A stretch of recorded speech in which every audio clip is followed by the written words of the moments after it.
Later, while eating at the convenience store, Nangam sees Rex, Yeooke's dog. Nangam follows him to Yeooke's house. Somebody comes to Robin's house to deliver food and it turns out to be Tang. They seem to be working together and Bin tells him to be careful. Outside, Nangam's colleague stops Tang and asks which apartment he's delivering to. In a car nearby, Nangam tells Yongjae that Robin used to work for the murderer that Nangam was after. They don't see Tang talking to the other cop. The colleague then enters the car and tells Nangam that the delivery guy said he's never seen Robin's face. Since Nangam was at Bin's house when he opened the door to accept his food delivery, he knows it's a lie. He tells the other cops to go after the delivery man immediately. Yongjae and the other cop chase Lee Tang while Nangam storms into Robin's house. He demands to know if Bin has been picking out the victims for Tang and pressures him to reveal where Lee Tang is. Yongjae brings in the delivery man, but he's got the wrong person. The captain then calls Nangam and starts yelling at him. Turns out, Robin has cameras set up in his apartment and videos of Nangam beating him were sent out all over the internet. The captain is pissed, to say the least. More policemen have turned up at Bin's door. A flashback to 4 months ago begins. Tang packs his bags and leaves with a letter to his family saying he's gone to Canada without saying goodbye. He promises to come back as a better person, but he ends up sleeping at the railway station. He looks for Only for Heroes online but can't find anything. He spends his time on the train and one day Robin approaches him, introducing himself as Only for Heroes. Robin takes Tang home and suggests they work together. He claims to be a sidekick like Watson or Robin, which is why he legally changed his name to Robin. He knows all about the murders Tang committed. He even knows about Tang's intriguing superpower, that the people he kills deserve to die and all the evidence of his crimes simply disappears. Robin offers him money and says they can serve justice together. The next morning, Robin and Tang discuss his powers. Bin says he had 2 partners before Tang. He says Tang has met one and the other is a person he doesn't want to meet again. The first turns out to be Buael. Bin tells Tang to check behind a shelf where he finds a hidden room filled with weapons and files as well as a jacket that says Only for Heroes. Tang dons the jacket and walks on the street until he coincidentally bumps into Prosecutor G. He feels the urge to kill and then poses as his driver. Later, he has the prosecutor tied up and tries to find out what crimes he's committed. Then arrives and taps into G's phone where they find videos that prove the prosecutor sexually assaulted women. This is enough evidence for Tang, who stabs G with no remorse. Both the men watch his body float away. Over time, Tang commits more murders and becomes confident in his ability to root out the bad guys. He even builds his physical strength so he can take people on easily. At present, Nangam and his entire team get a massive telling off. His captain gets into a fight and both he and Nangam are laid off. At the Chinese restaurant where Tang works, a cop named Song Chan asks about Lee Tang. A young woman named Jiang's sex tape was leaked, resulting in a scandal that forced her to move cities. Meanwhile, Robin makes a fake ID for Tang with a new name, Lee Jiangsu. He's now based in Busan and his most recent kill was a professor who slept with a student and then killed her when she became pregnant. A narration from Bin claims that Tang's deeds are the essence of pure good. Tang, meanwhile, is working at a supermarket in the fish section. At present, his colleagues talk about a female employee, Jiang. The young woman is told to work at the cash counter. She does so but seems to be wary of men in particular.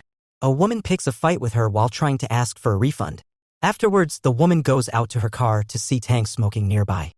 He exposes her for stealing the product that she claimed to want a refund for.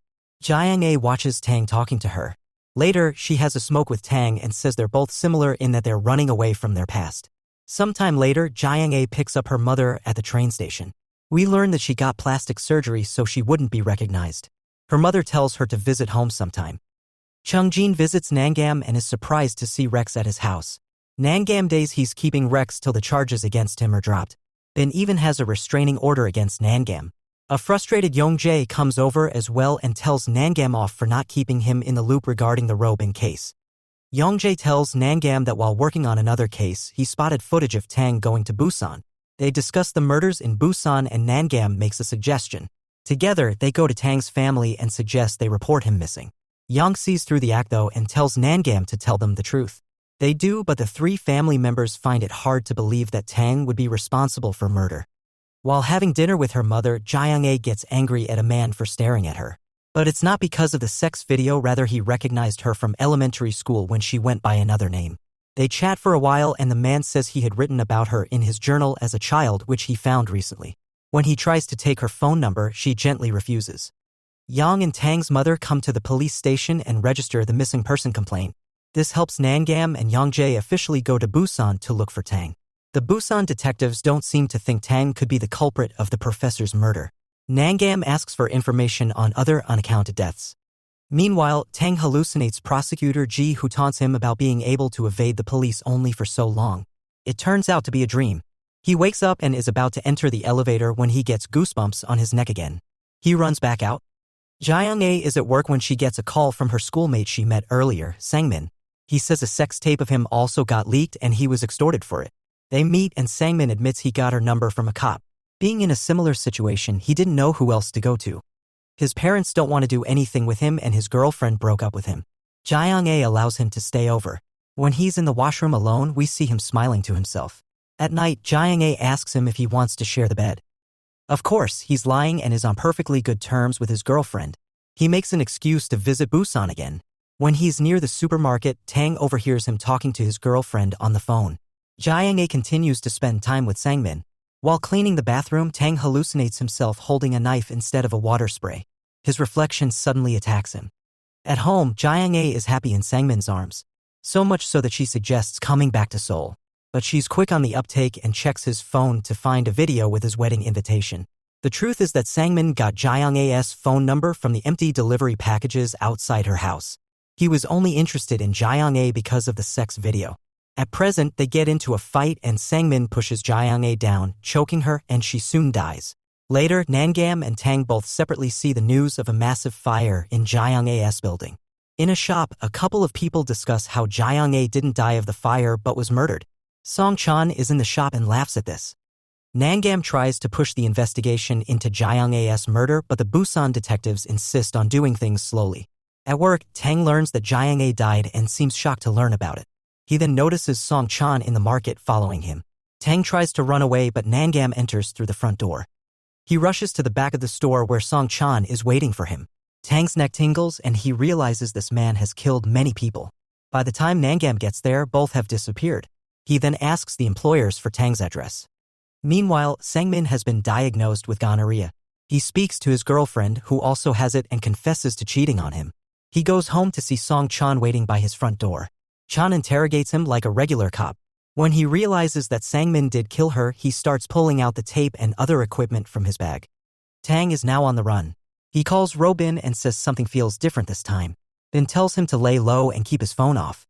Chan tells Sangmin about Tang and how he's been looking for him. He's hoping Tang is looking for Sangmin at this very moment. Sangmin ends up writing a confessional note about the murder. Chan kills him and then cleans the place up. He sets the apartment on fire before leaving. Nangam and a Busan detective go to Tang's house. Around the same time, Yongjae and the other cop go to Sangmin's. They even see Chan leaving. Nangam opens the door to see Tang's house filled with smoke while Sangmin's kitchen explodes, hitting Yongjae, who is right at the front door. Tang is about to enter the elevator and his neck prickles when he sees the man inside.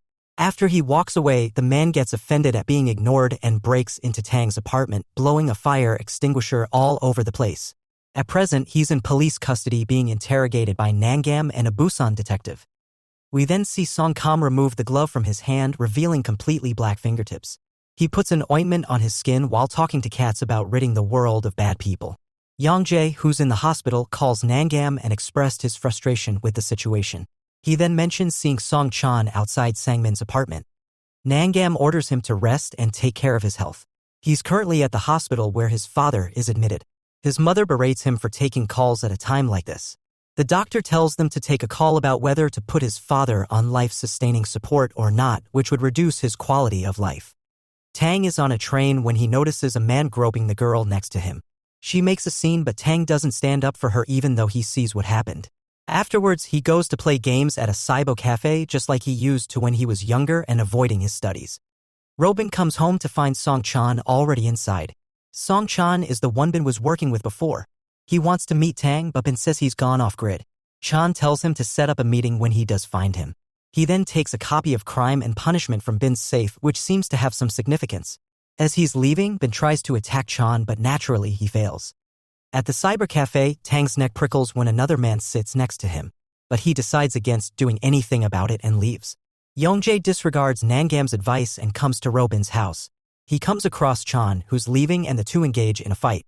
Chan throws the latter outside the window. Robin turns up at the police station and says he'll only speak to Nangam. He tells the detective about Chan, blaming him for the gas explosion in Busan as well. Chan is in a car, stuck in traffic when he notices a young man and his girlfriend being rude to a taxi driver. Robin agrees to tell Nangam everything if he helps deal with Chan once. Nangam refuses to work with him. On a building rooftop, Chan berates the young couple from earlier. The man seems to be dead while the woman begs for her life, prompting Chan to change his mind at the last minute. Tang, meanwhile, has a nightmare about Chan. He wakes up to the news of a man named Lee who has committed murder and is on the run. It's the same man from the cybercafe. Back on the rooftop, Chan leaves with a confession note written in blood. The new police captain visits Nangam since he knows the most about Song Chan. He brings out Robin's documents as well as details about a case in Mopco the young couple Chan killed. The girl was the granddaughter of the chairman of Bayan Construction, a big company. A promotion awaits whoever solves the case. The captain tells Nangam to come back to work the next day. Meanwhile, Bin approaches Bayan Construction himself to help them catch Chan. He then gets a call from Tang, who wants to know more about Chan. Initially, Bin made the same offer to Chan that he made Tang. But he realized Chan was different and sadistic for no reason. Tang tells Bin to set up a meeting. Chan, who's going through his collection of confession notes from his victims, gets a message that Tang wants to meet him too. Chan video calls Tang and gives him directions to a coffee shop. In another building, Bin is waiting with the men from Bayan Construction who wants to get hold of Chan, but he sees Tang's location is moving elsewhere and tells the men they need to follow. He tries to call Tang, but the latter doesn't pick up.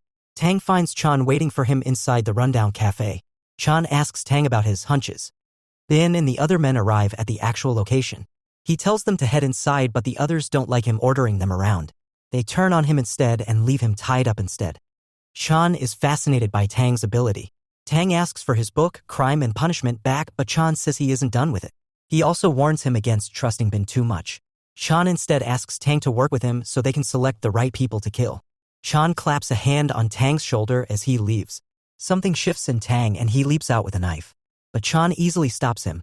He says Tang isn't a hero, just a murderer. Bayan Construction's men interrupt Chan, rounding up on him and allowing Tang to escape. He runs out and releases Bin as well. Bin says he kept the book but not because he didn't trust Tang.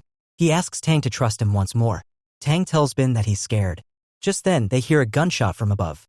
Chan uses a blank shot in his gun to injure one of the men attacking him. The others soon follow, but he manages to fight them all off. He makes the last man standing to call his boss and say they lost Chan. A flashback shows Yongjae asking Nangam what led him to become a cop. He says his father was a cop and he became one so that he wasn't looked down on. His father never treated Nangam well. The day Nangam didn't react the way his father wanted was the day his father stopped bothering him. At the moment, Nangam takes Rex to a shelter. An aggression test will decide if he will be put down or not. Later, Nangam, the new Captain Moon Myong-jun, and the other cops look at security footage of the rundown cafe. They see Tang, Bin, and the Bayan Construction men. They also find footage of Chan. Cops head to the area where he was last seen and learn that the construction company's thugs were also looking for Chan. Chan watches the cops look for him from a nearby rooftop. The cops then look through the room he was staying in and find his collection of confession notes. Meanwhile, Tang is at a hideout looking exhausted. Robin comes to get him and says they should go south. They get into the car he hired and drive off. They buy a burner phone and Tang even stops by his parents' home. His mother has been going to the church's morning service quite often, praying for Tang.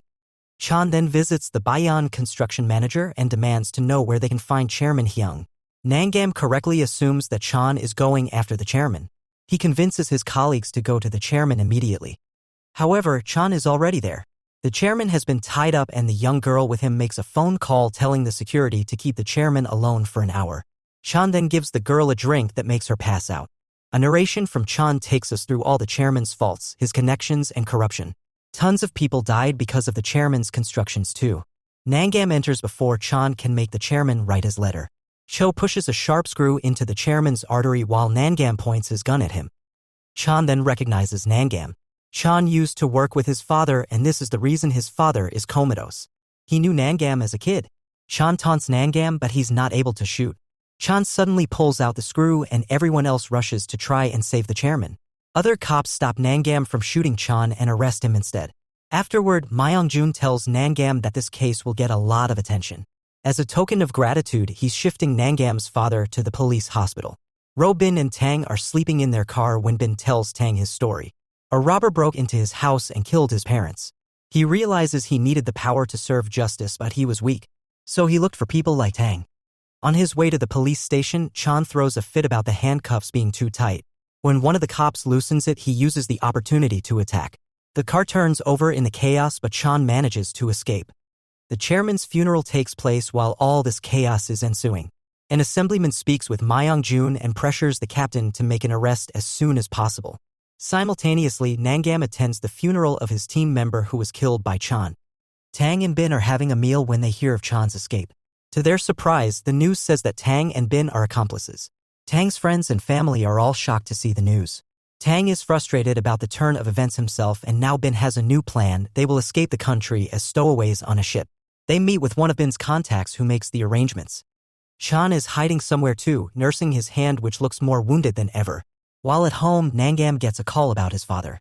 He's told that his mother signed the paper that allowed the hospital to not resuscitate his father. The decision is now on Nangam. He tells the nurse to continue the treatment and keep his father alive. Chan puts his phone inside a random truck which misleads the police. He then finds Bin's dentist and uses his phone to contact Bin. He tells Bin that they should meet since they are all accomplices. Bin doesn't tell Tang that Chan called. Instead, he gives him instructions to go to another destination, claiming they should travel separately. While Bin is looking for bus routes, Tang downloads a location tracker on his phone. Tang reaches the docks where his contact gives him a new passport. He then finds a letter in his bag from Bin. Bin approaches Chan instead and tells him he knows where Chan is. Nangam is not inclined to work with Bin.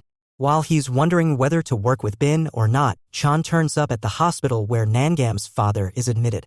He gives Nangam's mother a bunch of pills which makes her pass out. Nangam then gets a call that leaves him shocked. We then see Rex, who mistakes a girl for Yeo-ok, starts attacking her. Chan is now on the tail of both Tang and Robin, but the pair have established a plan to flee the country. Chan murders Nangam's father, sending the detective on his quest for revenge. Robin tries to reason with Namgon and explain that all the people who Tang killed were serious criminals who deserved their fate. When Tamg arrives at a port to leave the country, he realizes that Robin isn't planning to come with him and will likely be killed or arrested. Tang rushes to find Robin, tracking him down at the abandoned factory where he was supposed to meet Chan. Tang, Robin, Chan, and Nangam meet at the factory and a fight breaks out. Robin is fatally shot by Chan and Nangam shoots Chan. As he lies dying, Chan explains the real story behind Nangam's father's accident. It is revealed that Nangam's father was a corrupt police officer, and when Chan, a young officer himself, found out, he beat him unconscious, leaving him permanently brain damaged. Nangam shoots Chan again in a rage, killing him, and as a fire starts in the factory, Robin and Chan's bodies are burned. Tang's book is also destroyed in the blaze. It is revealed to be a copy of Crime and Punishment by Fyodor Dostoevsky. Following the fire, Tang flees to Thailand for several months before being returned to Korea when the authorities find that he doesn't have a passport. It is revealed that Robin had helped to cover up all of the murders that Tang could have been charged with, even having his teeth filed to match the bite marks of a piece of half-eaten fruit left by Tang at one crime scene. Additionally, in the aftermath of the fire, an investigator speaks to Nangam about the evidence, stating that Robin is believed to be behind all the murders but adding that there is still suspicion over Tang. Nangam doesn't support the theory and Tang's file is marked non-indictment. In a flashback to the night of the factory fire, Tang shows that he is ready to die and holds Nangam's gun to his head, but the detective refuses to kill him, promising Tang that one day he will get caught. Back in the present, Nangam hears a news report about a man who has been found dead and that DNA has linked him to a series of murders. Nangam realizes that Tang is back in South Korea and is once again working as a vigilante.